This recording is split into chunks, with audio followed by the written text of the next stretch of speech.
Hello दोस्तों, सभी को राधे राधे, जय श्री कृष्णा, हर हर महादेव। आज हम पढ़ेंगे समास।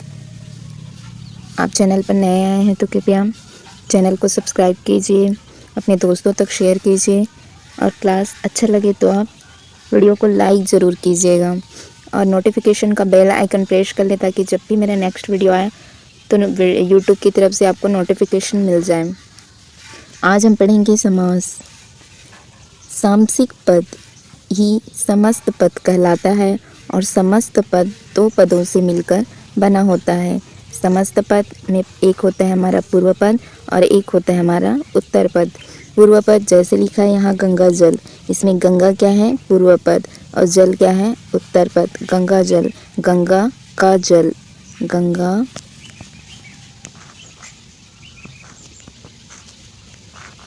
गंगा का जल।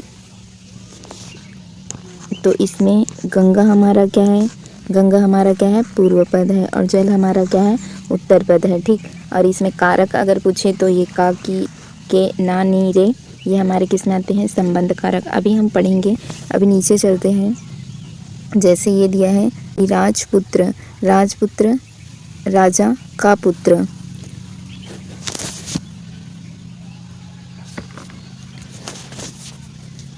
राजपुत्र, राज पूर्व पद है इसमें और पुत्र क्या है? उत्तर पद है। समास का अर्थ होता है संक्षिप्तीकरण। जैसे यहाँ लिखा था क्या? राजपुत्र। अभी हम इसको क्या लिखेंगे?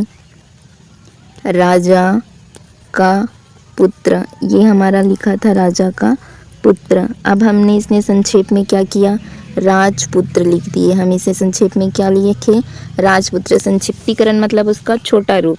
ठीक है, तो हम राजा का पुत्र, ये हमारा बड़ा रूप था, हम इसे संक्षिप्त रूप में क्या लिखें?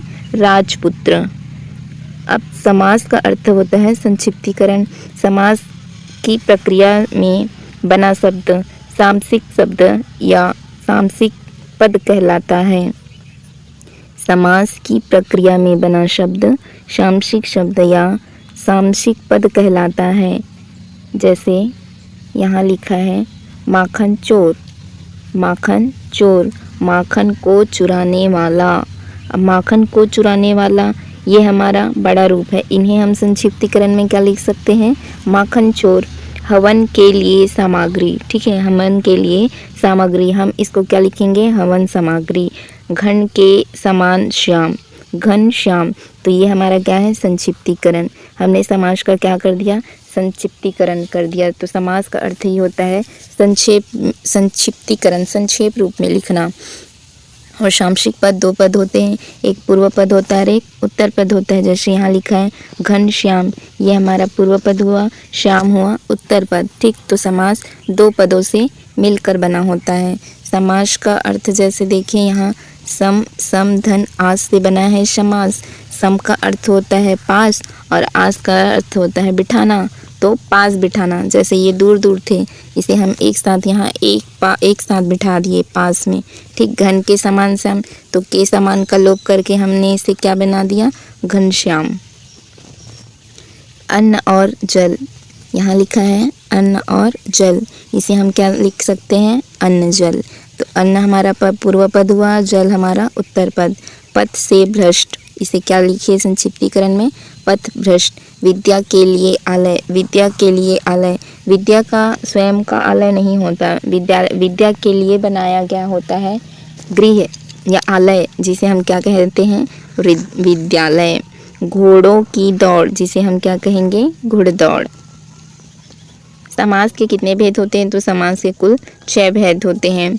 एक होता है हमारा द्विगु समास, कर्मधारय समास, द्वंद्व समास, अव्ययीभाव समास, तत्पुरुष समास और बहुब्रीहि समास। अब द्विगु समास क्या होता है? वह समास जिसका पहला पद संख्यावाची हो और उत्तर पद क्या हो? प्रधान हो। वह समास जिसका पहला पद क्या हो? संख्यावाची हो और उत्तर पद प्रधान हो। जैसे यहाँ क्या लिखा है? नवरात्र। अब हम इसे कैसे लिखे हैं? 9 रातों का समूह। इसमें 9 हमारा क्या है? पूर्व पद और रातों का समूह, रात हमारा क्या है? उत्तर पद। रात हमारा क्या है? इसमें उत्तर पद है। तो इसमें प्रधान कौन हुआ? इसमें बात किसकी की गई है? रातों की बात की गई है। कितने रातों का समूह?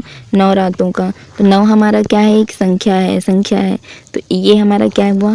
संख्यावाची। द्विगु समास में हमेशा संख्या पूर्व पद क्या होता है? संख्यावाची होता है। संख्या होती है 9, 3, 4, 5, 7, 8 ऐसे संख्या का बोध कराती है। ठीक है, ये संख्यावाची होते हैं। और उसमें उत्तर पद प्रधान होता है। उत्तर पद जैसे पंच में इसमें पंच क्या है?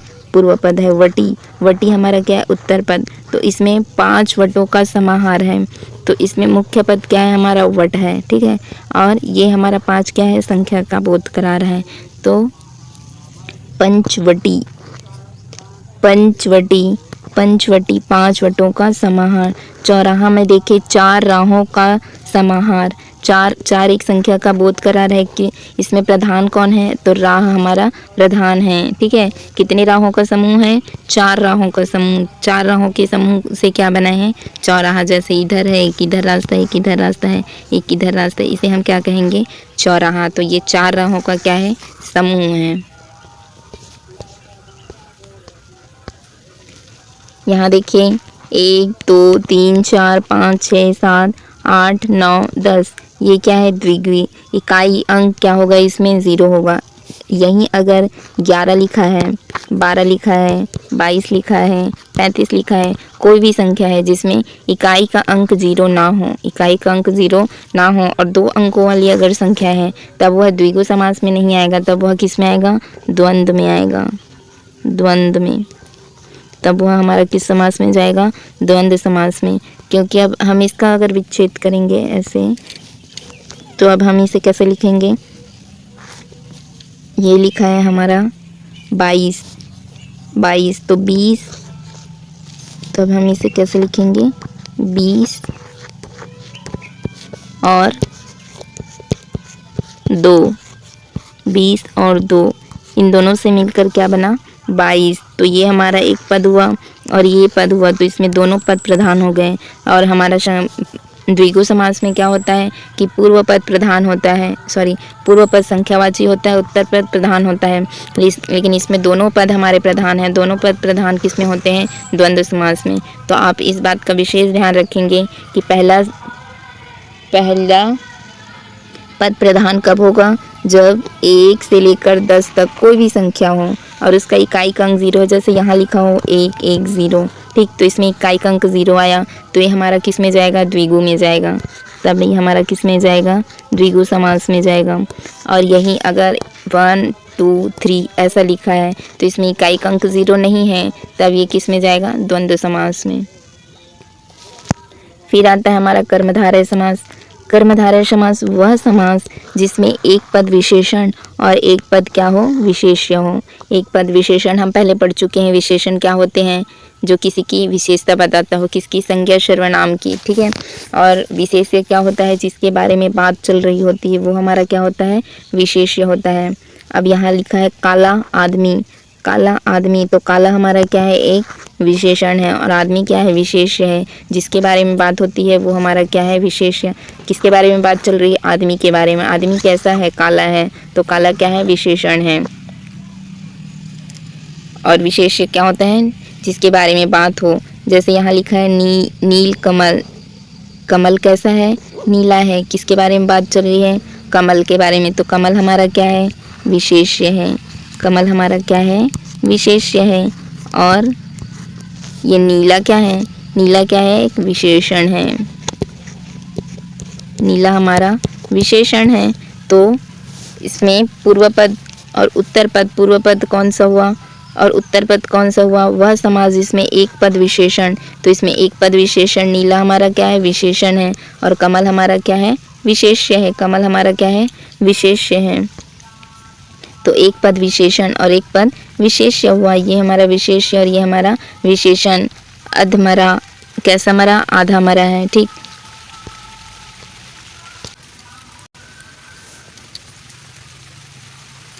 अधमरा।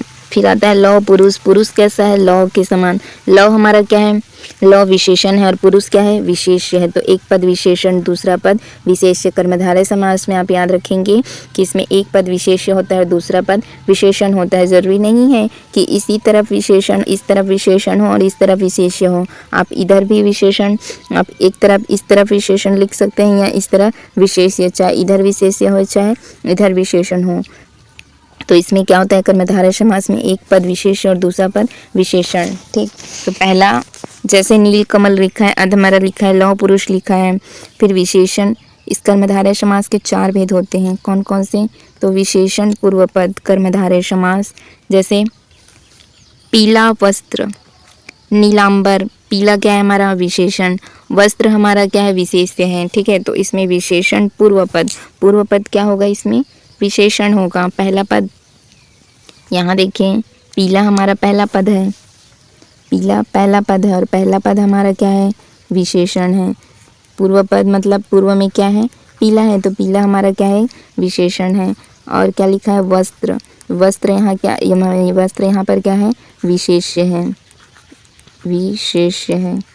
ठीक, तो इसमें पूर्व पद क्या होता है, पूर्व पद तो होता है विशेषण और उत्तर पद होता है विशेष्य। तो इसे क्या कहेंगे, विशेषण पूर्व पद। इसी तरह आता है विशेष्य पूर्व पद कर्मधारय। इसमें विशेष्य पहले होगा, जैसे चरण कमल। बात किसके बारे में चल रही है, चरण के बारे में। चरण कैसा है, कमल के समान कोमल है। ठीक है, तो चरण हमारा क्या हुआ, विशेष्य हुआ।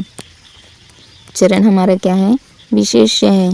और कमल क्या है, ये कमल क्या है, विशेषण है। कमल हमारा क्या है, विशेषण। तो इसमें क्या हुआ, विशेष्य पूर्व पद, क्योंकि विशेष्य पहले आया है। पूर्व पद हमारा क्या है, विशेष्य, और विशेषण क्या है, उत्तर पद है। तो ये हमारा दूसरा हुआ कर्मधारय समास का दूसरा प्रकार। तीसरा प्रकार आता है विशेषणों भय कर्मधारय समास। जैसे इसको थोड़ा सा जूम कर लेते हैं, ऐसे। विशेषणों भय कर्मधारय समास,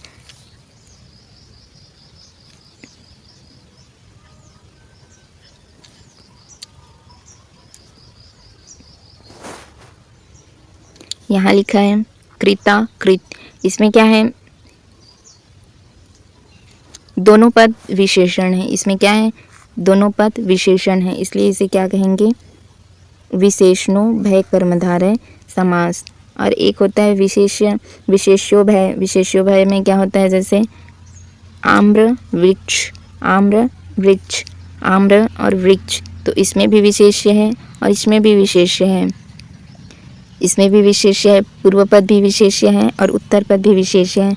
दोनों पद विशेष्य हैं, तब ये हमारा क्या है, विशेष्यो भय कर्मधारय समास। और दोनों पद अगर विशेषण हैं तो विशेषणों भय कर्मधारय समास होगा। और पूर्व पद विशेष्य हो तब क्या होगा, विशेषण पूर्व पद होगा। और पूर्व पद विशेषण होगा तो विशेषण पूर्व पद कर्मधारय समास होगा। फिर हमारा आता है द्वंद्व समास। द्वंद्व समास क्या होता है, वह समास जिसमें दोनों पद प्रधान हो और यदि उसका विग्रह किया जाए तो और या अथवा आदि का प्रादुर्भाव होता है। माता पिता, माता पिता का हम विग्रह करेंगे तब क्या होगा, माता और पिता। तो इसमें दोनों पद प्रधान है, पूर्व पद भी और उत्तर पद भी, इसमें दोनों पद प्रधान होते हैं। राम सीता, राम और सीता किसका लोप हुआ, और का। पाप पुण्य, पाप और पुण्य किसका लोप हो रहा है, और का। 12 अब आया यहाँ पर देखते हैं 12, क्योंकि इसमें पहला इकाई अंक क्या है, 2 है। और हमें इकाई अंक जब 0 होता है तभी हमारा क्या होता है, 1 से लेकर 9 तक अगर इकाई अंक 0 रहा और इकाई अंक 0 रहा तब क्या होता है, द्विगु समास होता है।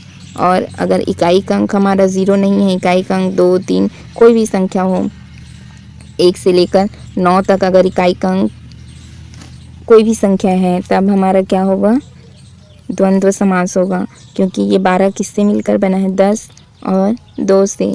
10 और 2, तो इसमें दोनों पद प्रधान हैं, तो ये हमारा कौन सा समास हुआ, द्वंद्व समास। अब द्वंद्व समास के 3 भेद होते हैं। एक होता है वैकल्पिक द्वंद्व समास, दूसरा है समाहार द्वंद्व समास और तीसरा है इतरेत्तर द्वंद्व समास। वैकल्पिक द्वंद्व समास, इसमें विलोम होता है, जैसे सुख दुख, सुख और दुख। सुख और दुख। और इसमें किसका लोप होता है? विलोम होता है। ये सुख है और ये क्या है? दुख है। तो ये इसका विलोम है। सुख का विलोम क्या होता है? दुख। सुख का विलोम क्या होता है? दुख। इसी तरह देखें जीवन और मरण।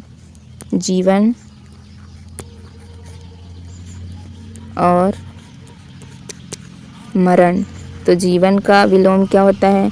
मरण। जीवन का विलोम क्या हुआ? मरण। तो ये क्या हुआ? वैकल्पिक द्वंद्व समास। वैकल्पिक द्वंद्व समास में विलोम शब्द आते हैं। ऐसे ही देखें समाहार द्वंद्व समास में क्या होगा? एक जाति का होगा। जैसे कंकड़ पत्थर। पत्थर पत्थर को छोटे छोटे तोड़े तो क्या बनता है? कंकड़। तो एक जैसे शब्द हैं। घास है, पूछ है, घास पूछ एक जैसे शब्द हैं। ये क्या है हमारा? समाहार द्वंद्व समास। फिर एक आता है हमारा इतरेतर द्वंद्व समास में क्या होता है? अपना अर्थ, दोनों का अपना अर्थ होता है। जैसे राधा कृष्ण, भाई बहन, इन दोनों का अपना अर्थ है। ठीक है, कृष्ण का अपने आप में एक अर्थ है, राधा का एक अपने आप में अर्थ है, भाई है, बहन है। ठीक, तो ये क्या होते हैं? अपने आप में एक अलग अर्थ देते हैं। ठीक है, तो ये हमारा होता है इतरेतर द्वंद्व समास। इतरेतर द्वंद्व समास, समाहार द्वंद्व समास एक जाति के होंगे और वैकल्पिक द्वंद्व समास क्या होंगे? एक दूसरे के विलोम होंगे। ठीक है दोस्तों, आज के वीडियो में बस इतना ही रखते हैं। नेक्स्ट वीडियो आएगा जिसमें हम क्या पढ़ेंगे? अव्ययी भाव समास। धन्यवाद। वीडियो देखने के लिए आपका बहुत बहुत धन्यवाद।